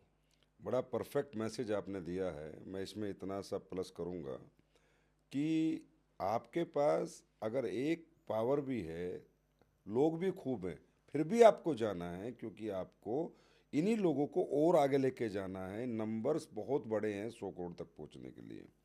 तो अगर आपके रिलेशनशिप, व्यवहार, आचार, ट्रेनिंग, मीटिंग आपकी जैसी ही होंगी, आपके दोनों नेटवर्क में आप ही की मॉनिटरिंग होंगी, आप ही के विचार होंगे, तो दोनों नेटवर्क आपके हिसाब से चलेंगे। नहीं तो एक नेटवर्क अपलाइन के हिसाब से चल रहा है, एक आपके हिसाब से चल रहा है, एक इधर कंफ्यूज है, एक इधर कंफ्यूज है। इसीलिए ग्रोथ आपकी उतनी फास्टेस्ट नहीं होती जो लोग एक ही लेग में काम कर रहे होते हैं। मैं ये नहीं कहता कि आपके को पावर ना मिले या आपके अपलाइन के माध्यम से जो लीडरशिप आई है वो आपके लिए काम ना करे, मैं ये नहीं कहता। आपके पास जितना मर्जी बड़ा पावर है, कोई दिक्कत नहीं, पर आप उस पावर में भी अपने आइडियाज़, अपनी ट्रेनिंग्स, अपनी मीटिंग्स शेयर करेंगे और उनको भी अपने साथ जोड़ेंगे, तो एक ही सोच से दोनों नेटवर्क आपके चलेंगे और जो आपको 100 करोड़ तक पहुंचाएंगे। तो शिव कुमार जी, बिल्कुल आपने सही कहा, हमें अपना फोकस और इन्वॉल्वमेंट दोनों लेग पे करके रखना चाहिए, चाहे पावर कितना ही बड़ा हो, पर जाना वहाँ भी चाहिए। Yes sir. Shiv Kumar sir, कई बार होता है कि अपलाइन डाउनलाइन के भले की बात करता है, उसके अच्छे की ही बात करता है, क्योंकि डाउनलाइन अगर बड़ा बनता है तो अपलाइन भी कहीं ना कहीं बड़ा ही बनता है, हम सब मिलके बड़े बनते हैं। पर आप उन लोगों के बारे में क्या कहना चाहेंगे जो अपलाइन की बात मानते ही नहीं है, हमेशा ही अपलाइन को कहते हैं मैं मेरे हिसाब से कर लूँगा? तो आपके अनुसार ये सही है, उन्हें बात माननी चाहिए? और अगर वो नहीं मानते तो अपलाइन को कैसा रिएक्ट करना चाहिए? सर, अपलाइन का काम है समझाना, समझाना और समझाते रहना। अगर कोई लीडर बात नहीं भी मानता है तो अपलाइन उसे समझाते रहे और हम्बल रहे, क्योंकि कुछ चीज़ें क्या है कि समय समझा देती है। आज ऐसे बहुत सारे लोग हैं जो आज से 3 4 साल 5 साल पहले अपलाइन की बातें नहीं मानते थे, लेकिन आज वही काम उनके और डाउनलाइन के बीच हुआ तो उनको पता चल गया कि उनके सक्सेस में अपलाइन का कितना बड़ा रोल है। तो अपलाइन को अपना रोल करना चाहिए, उसे कभी भी अपने रोल को नहीं छोड़ना चाहिए। एक समय ऐसा आएगा कि समय बता देगा, समय उसे समझा देगा कि क्या सही है और क्या गलत है। दुनिया में सबसे बड़ा एक्सपीरियंस अगर कोई होता है तो समय का होता है सर। सही कहा आपने। हमें भी ये सिखाया गया है कि आपकी डाउनलाइन को एक बार बताओ, 2 बार बताओ, 3 बार बताओ, 30 बार, आपका काम है बताते रहो। वो नहीं कहते जागते रहो, आपका काम है सही बात बताते रहो। वो नहीं मान रहा तो उसको हाल पे छोड़ दो, पर आप कोई गुस्सा उक्सा मत करो उस पर, डांटा वाटा डांटना टूटना नहीं है। बोलो भाई ठीक है, ओके, बेस्ट ऑफ लक, आप करो अपने हिसाब से, बढ़ो आगे, मानो तो सही, ना मानो तो सही, क्योंकि हम किसी को ज़बरदस्ती अपनी बात नहीं मनवा सकते, लेकिन हम समझा तो पूरी ज़िंदगी सकते हैं। बिल्कुल बिल्कुल सर। आज के समय में तो पापा अपने बच्चे के लिए इतना कुछ करते हैं, लेकिन हर बच्चा अपने पापा की बात नहीं मानता है। तो अपलाइन भी एक पापा की तरह है, मैं बोल सकता हूँ एक माँ की तरह होना चाहिए अपलाइन को, जिसको अपना रोल करना चाहिए। उसका डाउनलाइन उसको क्या देगा, क्या करेगा, इससे उसको कोई लेना देना बिल्कुल नहीं सही। है। अपलाइन अगर अपना रोल करेगा तो मेरा मानना है कि डाउनलाइन एक दिन ज़रूर समझेगी कि अपलाइन हमारे लिए क्या किया है, और एक समय सक्सेसफुल होने के बाद ज़रूर बोलेगा डाउनलाइन कि सर, आपके मार्गदर्शन के कारण, आपके गाइडलाइन के कारण मैं यहाँ तक पहुँचा हूँ। ऐसे बहुत सारे लीडर मेरे लाइफ में आए जो पहले नहीं समझते थे कि लीडर उनके लिए क्या कर रहा है, लेकिन आज वो समझते हैं कि आज वो जहाँ तक पहुँचे हैं उसमें अपलाइन का एक बहुत बड़ा रोल है। तो मैं बोलता हूँ अपलाइन को एक माँ का रोल करना चाहिए।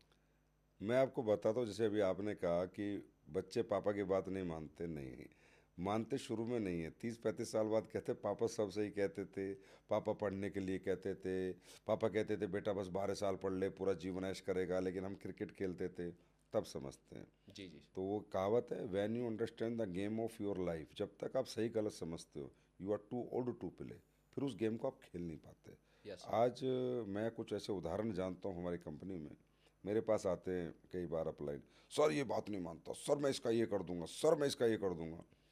कई बहुत केस है मेरे पास ऐसे आते ही रहते हैं, क्योंकि इतनी बड़ी कंपनी है। तो मैं लोगों को कहता हूँ पेशेंस संयम रखो, कुछ मत बोलो।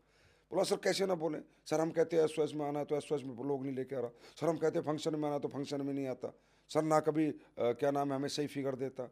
मैं कहता हूँ वक्त समझाएगा, समय समझाएगा, अभी बच्चा है नहीं मान रहा, बड़ा होने दे, डायमंड बनेगा तो समझेगा, ब्लू डायमंड बनेगा तो समझेगा, ब्लैक डायमंड बनेगा तो समझेगा, रॉयल डायमंड बनेगा तो समझेगा, क्राउन डायमंड बनेगा तो समझेगा।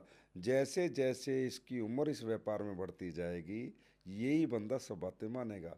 और हकीकत में शिव कुमार जी, जो आज से 2 साल पहले कुछ नहीं मानते थे प्लानों के, सब कुछ मान रहे हैं। बिल्कुल बिल्कुल सर, समय सब कुछ समझा देती है। और एक तो मेरे पास ऐसा एग्जाम्पल है कि एक लीडर हैं, उन्होंने ब्लैक डायमंड तक सिस्टम को फॉलो ही नहीं किया, सिस्टम से बाहर रहे।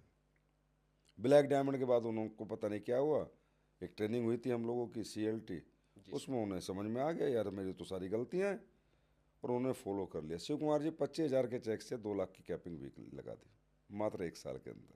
तो माना ना, लेकिन ब्लैक डायमंड के बाद माना कि यस हाँ सर। सिस्टम और अपलाइन को मानना चाहिए। तो मानते हैं लोग, लेकिन हमें भी संयम रखना चाहिए एज ए अपलाइन। एकदम से ऐसा रिएक्ट नहीं कर देना चाहिए कि अभी मानो, मानेंगे। हमारा काम है समझाना, समझाना और समझाते रहना। रहना। सर जैसे अभी आपने बताया कि आपका एक्सपीरियंस रहा कि प्रोडक्ट से रिजल्ट्स आते हैं, अच्छे होते हैं, तो एक अच्छी इनकम, अच्छी ग्रोथ कम समय में लोगों को मिलती है। तो मैं आपसे ये पूछना चाहता हूँ कि हम इस बिज़नेस में आने के बाद हमें प्रोडक्ट सिर्फ बेचने में ध्यान देना चाहिए या खुद भी यूज़ करना चाहिए? कई बार होता ये है कि हम बेच तो प्रोडक्ट कमाने के लिए अपनी कंपनी के रहे हैं, और हमारे जो डेली यूज़ के प्रोडक्ट है वो खा दूसरी कंपनी के रहे हैं। तो आपके हिसाब से क्या हद तक सही है? सर आपका ये बहुत ही अच्छा सवाल है, और मैं इस पर ये बताना चाहूँगा कि किसी भी डायरेक्ट सेलर को लोगों को अपने प्रोडक्ट के बारे में बताने से पहले उसको खुद प्रोडक्ट यूज करना चाहिए। क्योंकि जब तक कोई भी डायरेक्ट सेलर अपना प्रोडक्ट यूज नहीं करेगा तो उसे पता कैसे चलेगा कि हमारा प्रोडक्ट कितना क्वालिटी बेस है। दूसरा चीज़, उसे विश्वास नहीं होगा कि हमारे प्रोडक्ट में कितना दम है, कितना ताकत है, और उसकी डाउनलाइन भी कॉपी करेगी। क्योंकि बोला गया है कि जो आप बोलते हो वो लोग नहीं करते हैं, जो आप करते हो वो लोग करते हैं। तो मेरा ये बोलना है कि सबसे पहले जो भी प्रोडक्ट है आप खुद यूज कीजिए। अगर आपको रिजल्ट आएगा तो आप ऑटोमेटिक आप लोगों को बताएंगे, और फिर इसके पहले प्रोडक्ट यूज कीजिए, फिर आप लोगों को प्रोडक्ट के बारे में बताइए। तो मेरा ये बोलना है कि हर डायरेक्ट सेलर को एक बेस्ट यूज़र बनना चाहिए। क्योंकि अगर हम प्रोडक्ट यूज़ नहीं करते हैं, अब हम अपने घरों में प्रोडक्ट यूज़ नहीं करवाते हैं, तो हम लोगों को क्या मैसेज दे सकते हैं कि हमारा कौन सा प्रोडक्ट अच्छा है या कौन सा प्रोडक्ट ख़राब है। तो मैं तो सर शुरू से ही अपने प्रोडक्ट यूज़ करता था, और आज तो हमें मज़ा आता है। जैसे मैं कुछ प्रोडक्ट बोलता हूँ, जैसे हमारा डेंटो डॉग है या हमारा पंच तुलसी है, हमारे जितने मसाले हैं, अगर इनकी बात किया जाए तो मैं दावे के साथ बोल सकता हूँ कि वर्ल्ड में इस कैटेगरी का प्रोडक्ट नहीं है। तो ये हमें कैसे पता चला? क्योंकि हमने प्रोडक्ट यूज़ किया। तो हम 100% लोगों को विश्वास के साथ बोलते हैं कि अगर आपके दांत में कोई पायरिया है या कोई भी दांत खराब है तो आप हमारे डेंटो डॉग को यूज कीजिए, क्योंकि हमने इसको यूज करके अपने दांतों को सही किया है। तो हर डायरेक्ट सेलर को एक यूज़र बनना चाहिए सर। यूज़र, और दूसरा मैं तो ये कहता हूँ कि हर डायरेक्ट सेलर को AM to PM के जितने हमारे पास प्रोडक्ट हैं जो डेली यूज़ के हैं उन्हीं का यूज़र बने। मैं नहीं कहता कि वो थंडर ब्लास्ट ले, मैं नहीं कहता कि बिना लीवर की प्रॉब्लम के वो लिवोडोक ले, मैं नहीं कहता कि बिना ऑर्थो की प्रॉब्लम के वो ऑर्थोडोक ले, मैं नहीं कहता कि उसका 1 रुपया भी कहीं ख़राब हो वो प्रोडक्ट वो लेके रख ले जो उसको यूज़ नहीं कर रहा। पर मैं ये कहता हूँ कि भाई जो प्रोडक्ट आपकी कंपनी के सुबह AM से PM तक आपके काम आते ही आते हैं, जो आप यहाँ से नहीं ले रहे बाहर से ले रहे हो, बाहर से बेहतर क्वालिटी है उन प्रोडक्टों की, बाहर से बेहतर प्राइस है उन प्रोडक्टों के, तो आप बाहर की साबुन क्यों लगा रहे हो? आप बाहर का तेल क्यों यूज़ कर रहे हो, बाहर का शैम्पू क्यों यूज़ कर रहे हो, बाहर का पेस्ट क्यों यूज़ कर रहे हो, बाहर के मसाले क्यों यूज़ कर रहे हो, बाहर का तेल क्यों खा रहे हो, वो तो सेम प्राइस में। तो आप अपने यहाँ पर नहीं लोगे और आप बाहर से लोगे, तो एक तो आप भरोसा कैसे दिलाओगे। दूसरा, आपने सुना होगा कि एक बंदे ने बहुत अच्छा होटल बनाया है, बढ़िया ढाबा है, लेकिन वो खाना खाते दूसरे ढाबे पे जाता है और लोगों को कहता है मेरे यहाँ और खाना खाओ। तो उस पर कोई विश्वास करेगा क्या। तो रियली हमें यूज़र बनना है उन प्रोडक्टों का जो हमारे घर में लगना ही लगना है, और वो कहीं और से आना है तो हमें अपनी कंपनी का ही लेना चाहिए, ये मेरा भी मानना है। Yes sir. सर, आपके हिसाब से डायरेक्ट सेलिंग की दुनिया में ये प्रोडक्ट ड्रिवन बिजनेस है या पे आउट प्लान ड्रिवन बिजनेस है। सर दोनों का अपना अपना अलग अलग रोल है। मेरा मानना है कि डायरेक्ट सेलिंग की दुनिया में अगर बड़ी कामयाबी लेना है, बड़ा सक्सेस लेना है, तो सबसे पहले प्रोडक्ट की क्वालिटी ज़रूरी है। अगर प्रोडक्ट की क्वालिटी नहीं रहेगी तो आप प्लान बहुत ज़्यादा दिन तक नहीं बेच सकते। एक लिमिटेशन है प्लान को बेचने का, पे आउट को बेचने का। लेकिन अगर प्रोडक्ट की क्वालिटी अच्छी है, हम एक घर में प्रोडक्ट देते हैं और प्रोडक्ट देने के बाद उसका रिजल्ट आता है, तो वो घर लाइफ टाइम हमारा यूज़र बन जाता है। तो हम बोलते हैं डायरेक्ट सेलिंग को कि हमारा नेक्स्ट जनरेशन का बिजनेस है। तो नेक्स्ट जनरेशन का बिजनेस तभी बनेगा जब क्वालिटी बेस्ड प्रोडक्ट हो। तो मैं पहला अहमियत देता हूँ प्रोडक्ट की क्वालिटी को। जिस भी कंपनी का क्वालिटी बेस्ड प्रोडक्ट है, और अगर क्वालिटी बेस्ड प्रोडक्ट पर हम एक बड़ा यूजर बेल्ट बना देते हैं, उसके बाद 5 साल 7 साल 8 साल बाद काम करें या ना करें, यूजर बेल्ट रहेगा तो बिजनेस चलता रहेगा, इनकम आता रहेगा। अब बात आ गई पे आउट की, तो पहला जरूरी है सर क्वालिटी बेस्ड प्रोडक्ट। दूसरा पे आउट। तो सर पे आउट का भी अहमियत है, क्योंकि कोई भी व्यक्ति यहाँ पर आता है या किसी भी जगह पर जाता है तो पैसा कमाना चाहता है। डायरेक्ट सेलिंग को एक ड्रीमर का बिजनेस भी बोला गया है। तो मेरा ये मानना है कि एक सही पे आउट होना चाहिए। बहुत सारी कंपनियां क्या करती है कि पे आउट सही नहीं देती है, जो कैलकुलेशन होता है उनका गलत होता है। लोग 10 साल से मेहनत कर रहे हैं और लोग 5 लाख भी नहीं कमा पाए, बहुत मेहनत करने के बाद भी पैसे नहीं कमाते हैं। तो ये एक अच्छा प्लान नहीं होता है, पे आउट का एक अच्छा प्लान नहीं दिया जाता है। तो एक कैलकुलेटेड पे आउट होना चाहिए कि हमारा पैसा हमें मिले, डाउनलाइन का पैसा डाउनलाइन को जाए, कंपनी का पैसा कंपनी को जाए। तो जब एक अच्छा पे आउट रहेगा किसी भी कंपनी का, तो कामयाबी जल्दी मिलेगी। एक लड़का आता है और पे आउट अच्छा नहीं है, उसको 1 करोड़ कमाने में 10 साल लग जाता है, और किसी कंपनी का पे आउट अच्छा है और वो कामयाबी 3 साल में मिल जाएगी, और 3 साल में एक लड़का डायरेक्ट सेलिंग की दुनिया में करोड़पति बन जाता है। तो मैं मानता हूँ कि हजारों लोग देख के उससे इम्प्रेस होंगे और डायरेक्ट सेलिंग में आएंगे, अपना करियर अपॉर्चुनिटी से बनाएंगे। तो सर दोनों का अलग अलग रोल है। पहला जरूरी है प्रोडक्ट और इसके बाद पे आउट। मतलब कहना ये है कि सबसे ज़रूरी तो प्रोडक्ट की क्वालिटी, जी और आपके प्रोडक्ट नीड बेस हों, यूज़र बेस हों और वर्थेबल भी हों। जी जी। और आपके प्रोडक्ट अगर क्वालिटी प्रोडक्ट हैं तो ही आपके जनरेशन टू जनरेशन कैरियर है। नहीं यस तो सर। ये कैरियर 5-7 साल में कभी भी ख़त्म हो सकते हैं, हुआ है किसी सर। के भी, कितना हुआ ही है बड़ा सर। उसने धंधा कर लिया हो। पे आउट की मैं बात करूं, बिल्कुल आपने सही कहा है, लेकिन चलो हर व्यक्ति का अपने अपने समझ है, अपने अपने तौर तरीके हैं कि पे आउट में अगर अच्छी हैंडसम इनकम होती है तो लोग थोड़ा जल्दी ग्रोथ कर लेते हैं। तो वो तो देखो सबका अपना अपना कहना है, कौन कितना बांटेगा कौन कितना देगा, ये तो सबके अपने अपने विचार है, कौन कितना रखेगा।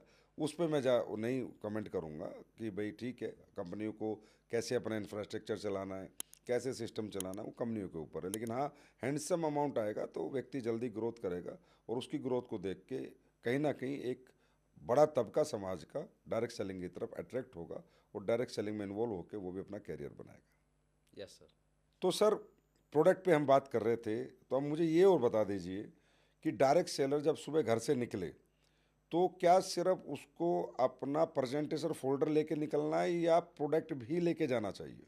सर बहुत अच्छा सवाल है, और मेरा ये मानना है कि हर डायरेक्ट सेलर को जब वो प्लान फोल्डर लेके निकलता है तो प्रोडक्ट उसके बैग में होना चाहिए। क्योंकि अगर हम किसी के पास जाते हैं, तो आज मेरा ये मानना है कि दुनिया में केवल 5% लोग ड्रीमर हैं।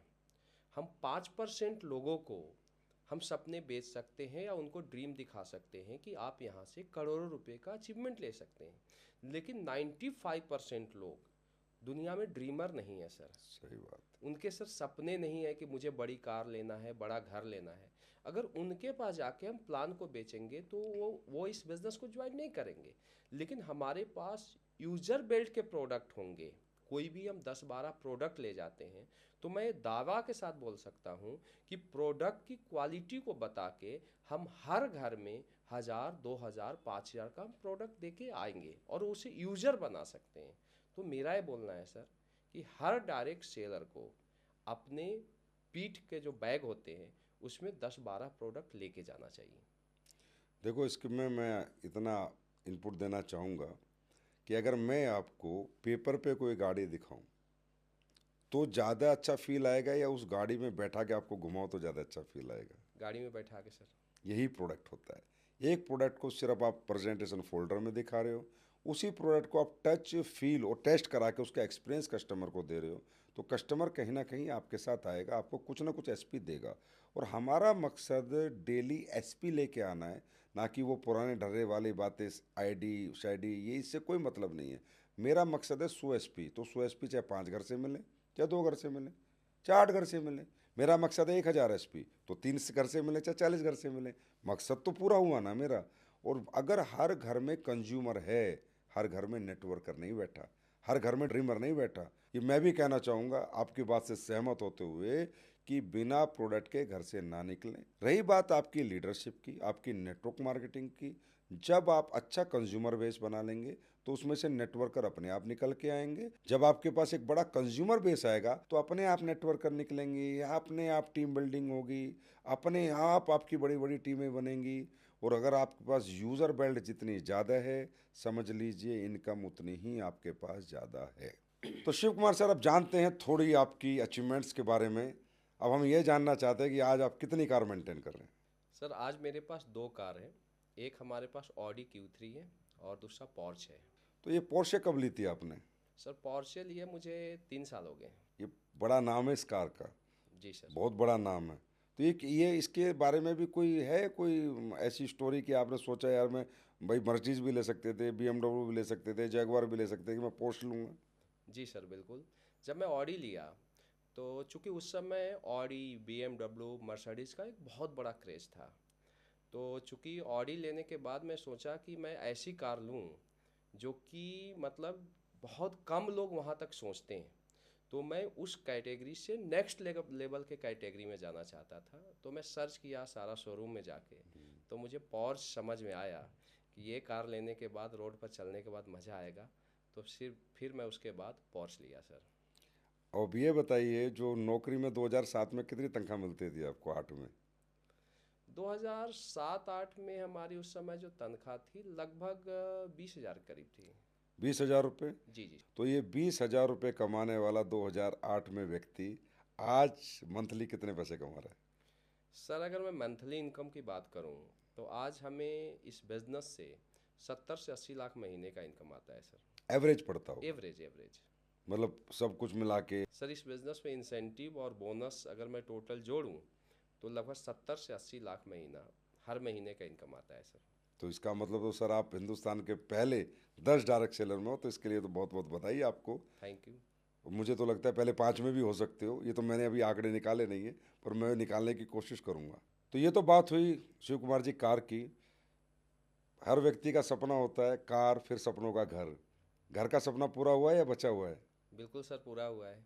और अगर आज मैं बोलूं तो मैं अपने घर लेने में बहुत मतलब ड्रीम हाउस लेने में मैं टाइम लिया हूं। लेकिन आज मैं दिल्ली द्वारका एक्सप्रेसवे के ऊपर 10 करोड़ का अपना घर लिया हूं सर। 10 करोड़ का? जी जी सर। और बहुत सारे लोग बोलते हैं कि डायरेक्ट सेलर केवल कार लेते हैं। उनको मैं मैसेज देना चाहूँगा कि वो हमारे घर को आके देख सकते हैं कि हमने अपना ड्रीम हाउस, ड्रीम होम बनाया है। और A to Z हमने जो उसमें इंटीरियर जो लगाया है वो 5 स्टार से कम नहीं है। 5 स्टार उसके सामने कुछ भी नहीं है। तो डायरेक्ट सेलर सर सिर्फ कार नहीं लेते हैं, डायरेक्ट सेलर बड़े घर लेने का सपना भी पूरा करते हैं। सर ये आपकी कारें, आपका घर, ये आपका है, लेकिन ये जो आपने लिया है इससे एक मैसेज आता है हमारे यूथ को, हमारे यंगस्टर्स को, जो आज दर दर भटक रहे हैं नौकरियों के लिए, जो आज वो इनकम नहीं कर पा रहे जितनी उनके पास कैपेबिलिटी है, एजुकेशन है, नॉलेज है। मुद्दा ये है कि आपने ये कामयाबी हासिल करके 10 करोड़ का घर बना के, कारें लेके दुनिया को ये बताया कि डायरेक्ट सेलिंग एक फ्यूचर है, डायरेक्ट सेलिंग एक कैरियर है। जो सपने आपके कहीं और से पूरे नहीं होते वो डायरेक्ट सेलिंग में हमने पूरे किए और आप भी पूरे कर सकते हैं। तो सबसे पहले बहुत बहुत बधाई हो आपके 10 करोड़ के घर के लिए। और इसमें मैं आपसे थोड़ा नाराज़ भी हूँ, आपने मुझे दिखाया भी नहीं अभी तक अपना घर। आइए सर, आपका शायद वेलकम है। आप उसे पर्दे में रख रहे हो कि कुछ सही मुहूर्त पे बुलाओगे, इसका मतलब आप बिल्कुल बिल्कुल कुछ सर। सोच रखा है, इसका मतलब आपने। जी जी सर। मैं भी देखना चाहूँगा सर ये 10 करोड़ का घर। एक दिन आपके साथ ज़रूर आऊँगा मैं आपके घर, जी सर। और कभी ऐसा मुहूर्त निकलेगा तो शिव कुमार जी, आप ये बताइए कि आपका अगला गोल क्या है। सर मेरा अगला गोल है ब्रांड एम्बेसडर बनना। और अभी 2025 है, 2027 में हमारा अगला गोल है कि मैं यहाँ से ब्रांड एम्बेसडर रैंक को अचीव करूँ। Brand ambassador yes of sir. AWPL। Yes sir. तो सर उस टाइम पे तो बहुत पैसा आ जाएगा, 12.5 करोड़ रुपए, पता नहीं कितने का है वो, इतने का ही है ना? 12.5 करोड़ है। उसका क्या करोगे? अभी आगे प्लानिंग करेंगे सर, अभी तो गोल है हमारा ब्रांड एम्बेसडर का। और नेक्स्ट प्लानिंग करेंगे, ग्रुप के साथ बैठेंगे और कोई बड़ी प्लानिंग करेंगे। आपका क्या है ना सर, 80 लाख आ रहे हैं तो इतने पैसे आ रहे हैं तो वो प्लानिंग, कितनी प्लानिंग करें? बोला है सर किधर अभी इतना पैसा आ रहा है कि कभी ये ले लेते हैं। तो बोला आप तो बोलो बड़े बन चुके हो। बस बहुत सर। बड़ी बात है कि आपने अपने डायरेक्ट सेलिंग कैरियर में 2008 से लेके 2016 तक बिना कुछ प्राप्त करे भी हिम्मत नहीं हारी, और फिर अपने आप को रीडिस्कवर किया। इसे कहते हैं रीडिस्कवर। उसी एनर्जी से, उसी ताकत से जो 2008 में लगाई थी, 16 से काम किया, और आज 2025 में एक इतना बड़ा मुकाम हासिल किया कि मैं कह सकता हूँ आप भारत के पहले 10 डायरेक्ट सेलर्स में आज 100% अपनी जगह बनाने में कामयाब हुए हैं। और हो सकता है आने वाले समय में नंबर 1 भी हों, क्योंकि आप बहुत मेहनती हैं, बहुत लगनशील हैं और बहुत सौम्य स्वभाव के भी हैं। मुझे आपके बारे में पता है। तो दोस्तों, बड़ा अच्छा लगा आज डायरेक्ट सेलिंग के कुछ अहम पहलू हमने शिव कुमार जी से जाने। अब थोड़ा सा इनकी हॉबीज़ के बारे में जानते हैं। शिव कुमार जी, बहुत बेहतरीन, महत्वपूर्ण, नॉलेजेबल ये सेशन रहा। आपने रियली बहुत अच्छी अच्छी बातें और ऐसे एक्सपीरियंस शेयर किए जिससे मुझे लगता है आने वाले समय में इस पॉडकास्ट को सुन के बहुत डायरेक्ट सेलर्स की ज़िंदगी बदलने वाली है। मैं जाने से पहले एक रैपिड फायर राउंड आपके साथ करूंगा और कुछ पर्सनल जानकारी आपके बारे में हासिल करना चाहूँगा। सर, आपका ड्रीम डेस्टिनेशन डोमेस्टिक भारत के अंदर क्या है, जहाँ बार बार घूमना पसंद करते हैं? गोवा और शिमला। एक सर। गोवा सर। और इंटरनेशनल? दुबई। दुबई कितना पसंद है आपको? जी जी सर। सर, आपका पसंदीदा खाना? लिट्टी चोखा। हाँ, बिहार से हो तो लिट्टी चोखा ही होगा। आपका मनपसंद सिंगर? कुमार सानू। आपका मनपसंद स्पोर्ट्स? क्रिकेट। खेलते हैं आप क्रिकेट? Yes sir. मुझे भी आउट किया हुआ है आपने। Yes sir. आपकी मनपसंद एक्ट्रेस? दीपिका पादुकोण। और आपका मनपसंद एक्टर? अमिताभ बच्चन। आपकी ड्रीम कार? रॉयल्स रॉय। आपका मनपसंद काम? Direct selling. आपका मनपसंद कलर? ब्लू। आपकी आज तक की सबसे मनपसंद मूवी? 3 इडियट्स। शिव कुमार जी, आपके साथ आज बात करके, ये सेशन करके इतना अच्छा लगा कि मुझे भी बहुत नॉलेज और बहुत कुछ ऐसा जानने को मिला जो मैं भी आपके बारे में नहीं जानता था।